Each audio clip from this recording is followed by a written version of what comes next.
한국이 하늘길을 막은 나라는 전 세계에서 오직 하나뿐입니다. 일본. 일본은 누구보다 빠르게 남들과는 다르게 대구와 경북에 거주하는 한국인들을 일본에 올 수 없도록 막아버리더니 바로 오늘부터는 한국 어느 도시에 살고 있든 관계없이 한국인은 일본에 올 수 없도록 완전히 봉쇄해버렸습니다. 자, 그런데 일본이 대구와 경북에 거주하는 한국인들의 일본 입국을 금지하기 시작한 지난달과 비교해서 현재 한국의 상황은 획기적인 수준으로 개선되었죠. 완치된 환자 수가 신규 확진자 수를 뛰어넘은 지 오래되었고, 새로운 확진자 수도 해외에서 유입되고 있는 케이스들을 제외하면 눈에 띄게 줄었습니다. 즉 당연히 일본은 한국인 입국 조치를 완화시켜야 정상이지만, 이번에 모든 지역의 한국인 입국 금지를 결정한 것은 아베 내각이 정치적인 목적을 위해서 내린 결론이라고밖에 설명이 되지 않고 있습니다. 베트남도 일본과 비슷합니다. 베트남이 한국인에 대한 무비자 입국을 허용한 지 무려 16년 만에 돌아서 버렸습니다. 한국인 근로비자 발급을 중단하는 등 사실상 입국 금지 조치라 한국인들의 분노를 사고 있습니다. 자, 그런데 최근 이렇게 한국을 막은 두 국가에 누구도 예상 못한 충격적인 일들이 동시다발적으로 벌어지고 있습니다. 나라 전체가 뒤집힐 만한 스케일로 말이죠. 우선 베트남은 경제가 완전히 무너지기 일보 직전, 아니 이미 무너졌다고 봐도 될 정도입니다.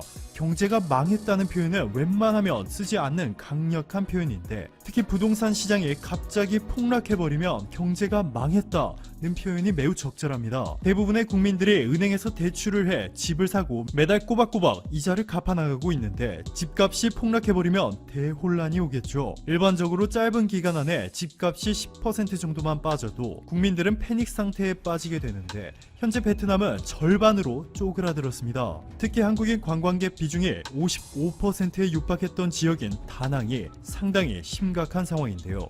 베트남 현지 매체에 따르면 이번 사태가 발생하기 전 100제곱미터에 2억 원에 달했던 다낭 남쪽 호아수원 도심지 땅값은 현재 많이 쳐줘야 1억 3천만 원으로 폭락했습니다. 다낭시 북서쪽에 있는 골든힐 부지는 1억 8천만 원에서 9,500만 원으로 떨어졌고, 이마저도 거래가 잘 이루어지지 않아서 추가로 더 하락할 가능성이 높은 상황입니다. 더욱 큰 문제점은 다낭에 짓고 있었던 콘도텔들도 투자자들이 돈을 지급하지 않고 투자를 철회해버리고 있어 피해가 증폭 되고 있습니다. 이번 사태로 한국인들의 베트남에 대한 실망감이 너무나도 커져버렸기 때문에 백신이 개발되어 모두 해결된 후에도 누구도 찾지 않아 특히 한국인들의 비중이 55%로 절대적인 다낭은 관광산업 붕괴를 피할 수 없게 되었습니다. 일본은 현재 한 장의 사진 때문에 일본 전체가 발칵 뒤집힌 상황입니다. 바로 이 사진이죠. 아베 총리가 일본의 한 가정당 마스크 2장씩을 뿌리겠다며, 이 1000마스크는 한 번 쓰고 버리는 것이 아니라 세척한 후에 여러 번 쓸 수 있다, 갑자기 늘고 있는 마스크 수요에 대응하는데 대단히 효과적일 것이다 라고 하자 분노한 일본 네티즌들이 합성 사진을 만든 것입니다. 일본의 유명 만화 패러디도 나왔습니다. 일본인들은 대부분 2인 가족 이상인데 나눠 쓰라는 거냐, 아 이러면 6인 가족은 가위바위보를 해야겠네 라 비꼬며 아베 총리의 황당한 대책을 비판하였습니다. 또 다른 일본 네티즌은 만우절 가짜 뉴스라고 생각해서 한참을 웃었는데 진심이었어? 라고 전했는데요. 아베 총리가 이 발표를 한 것이 4월 1일이었기 때문에 당연히 웃음을 주기 위한 거짓말이라 믿고 싶었던 거겠죠. 이뿐만이 아닙니다. 한국과는 달리 이제부터 확진자 수가 급증하기 시작하며 상황이 날로 악화되고 있는 일본인데, 최근 아베 총리는 뾰족한 대책을 발표하는 대신 일본 국민들의 훈수의 메시지를 보냈습니다. 아베 총리는 자신의 트윗을 통해 이렇게 말합니다. 이번 사태가 경제사회에 막대한 영향을 미치는 가운데 불안감을 느끼는 여러분, 그리고 힘든 어려움 속에서 오늘을 맞이한 분들도 계실 것 같습니다. 하지만 그런 경험도 분명 여러분의 앞으로의 삶에서 큰 재산이 될 것입니다. 이번 사태를 실질적으로 어떠한 방식으로 해결할지 대책을 내놓아 국민들을 안심시켜야 할 리더가 일본 국민들의 세대당 1000마스크 2장씩 나눠준 뒤에 이것도 경험이지 뭐 라며 훈수를 놓고 있는 것이죠. 이번 사태로 우리는 리더의 중요성이 얼마나 큰지, 리더의 잘못된 판단이 얼마나 끔찍한 결과를 가져올 수 있는지 우리의 옆나라를 통해 똑똑히 확인할 수 있었던 것 같습니다. 오늘도 감사합니다. 최고로 힘찬 하루 보내시길 바랄게요. 전 세계 많은 국가들이 최근 위기에 우왕좌왕하며 세세한 부분까지 한국에게 대응 지침을 달라고 요청하고 있습니다. 한국은 최근 사태에 교과서적인 방역 모델을 제시해줬고, 드라이브 스루와 같은 혁신적이고 효율적인 방법들까지 고안해냈습니다. 특히 드라이브 스루는 지금 전 세계에서 따라 시행하고 있으며, 한국은 여기서 더 나아가 실생활에도 사용할 수 있는 방법들을 만들어냈습니다. 드라이브 스루를 책을 빌리는 것뿐만 아니라 최근 개학이 연기된 학생들을 위한 교과서 배부에도 이를 활용했습니다. 손님 발길이 끊긴 수산물 시장에도 드라이브스루를 이용해 회를 팔았고, 심지어 최근 벚꽃놀이에도 드라이브스루로 하는 방식이 퍼지고 있습니다. 한국에서 벌어지는 드라이브스루의 놀라운 활용법은 미국의 한 카톨릭 교회에도 영향을 주었습니다. 미국의 수도 워싱턴 인근 메릴랜드주의 카톨릭 교회에서 드라이브스루 고해성사가 등장한 것입니다. 운전자가 성직자 앞에 도착해 차에 탄 채 2m 떨어져서 진행되는 드라이브스루 고해성사였습니다. 최근 미국의 상황이 악화되면서 미사를 중단할 수밖에 없게 되자 교회는 고민에 빠졌습니다. 그때 조지프 맥케니 신부는 한국의 드라이브스루 검사 기사를 읽으면서 차에 탄 채로 고해성사를 할 수 없을까 생각했다고 했습니다. 결국 그는 한국식 활용법을 응용해 고해성사를 드라이브스루로 시도했고 큰 반응을 이끌어냈습니다.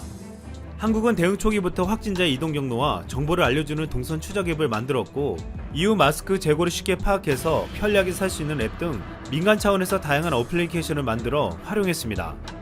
정부 차원에서는 자가 진단 앱을 만들어 자신의 증상이 의심스러우면 쉽고 빠르게 진료소를 안내해 검사받을 수 있게 했고, 자가격리 앱을 만들어 자가격리자들의 증상을 실시간 체크하고 위치정보 시스템을 활용해 격리 장소에서 이탈하지 못하게 관리했습니다.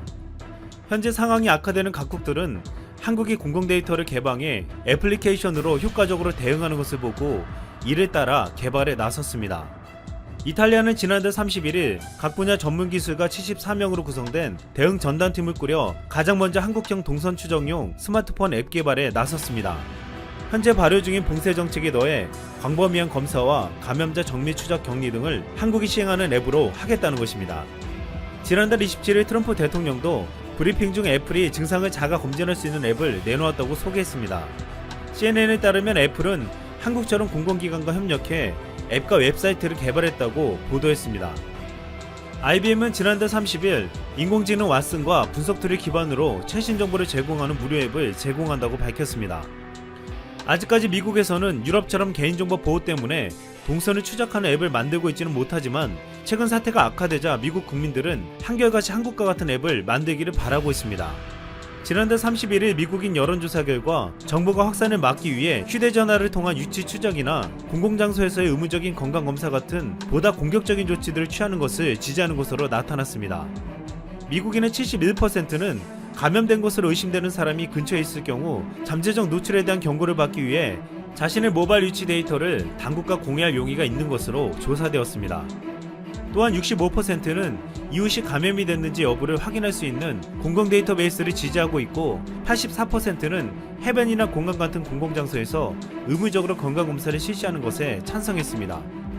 독일을 비롯한 유럽 국가들이 사생활 보호 때문에 동선 추적 앱 등을 활용하지 못해 확산을 막지 못했는데, 이제 이탈리아나 미국에서는 개인정보 보호를 포기하더라도 한국처럼 공공의 건강을 지키는 것이 더 중요하다는 것을 인식한 것입니다. 이것은 이번에 한국이 보여준 대처 방식에서 서구의 인식 변화를 이끌어내는 것으로 보이고 있습니다. 이뿐만 아니라 최근 여파로 인해 한국의 SNS가 SNS의 본산이라 할 수 있는 미국에서 가파르게 성장하고 있습니다. 네이버는 지난 3일 미국 시장에서 밴드의 월간 실사용자가 지난 2016년 대비 17배가 증가한 250만 명을 넘었다고 밝혔습니다. 특히 미국에서 국가 비상사태가 선포된 13일 이후 밴드에서 만들어진 평균 신규 그룹의 숫자는 140%나 증가했고, 신규 가입자 수는 81% 증가했다고 했습니다.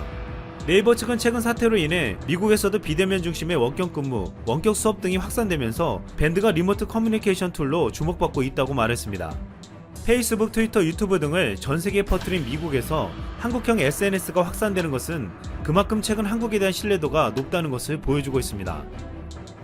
최근 사태가 아프리카까지 번지면서 에티오피아 총리가 지난달 30일 문재인 대통령에게 전화를 걸어왔습니다. 에티오피아 아비 총리는 형제 같은 대통령의 위기에 대한 대응을 보고 자부심을 느꼈다며 접촉자를 끝까지 추적해 치료하는 모범적 대응이 특히 인상적이었다고 답했습니다. 아비 총리는 통화 후 문재인 대통령이 에티오피아가 어떻게 대처해 나가야 할지를 알려주었고 필요한 의약품들을 지원해주겠다고 했다며 감사를 표했습니다. 과거 한국전쟁 때 아프리카 국가 중에서 유일하게 한국을 도와준 에티오피아에게 한국 정부는 적극적인 협력을 약속한 것입니다.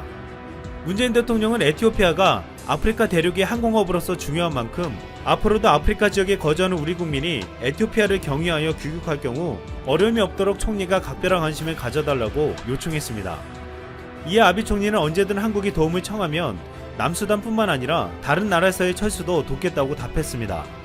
한국 정부는 전 세계적으로 확산이 계속되며 55개국이 한국의 진단키트 등 방역용품의 인도적 지원을 요청받았습니다. 이에 외교부가 현지 상황이 시급한 일부 국가에 우선 지원을 결정했습니다. 지원 대상에는 그간 제재로 지원이 어려웠던 이란도 포함된 것으로 나타났습니다.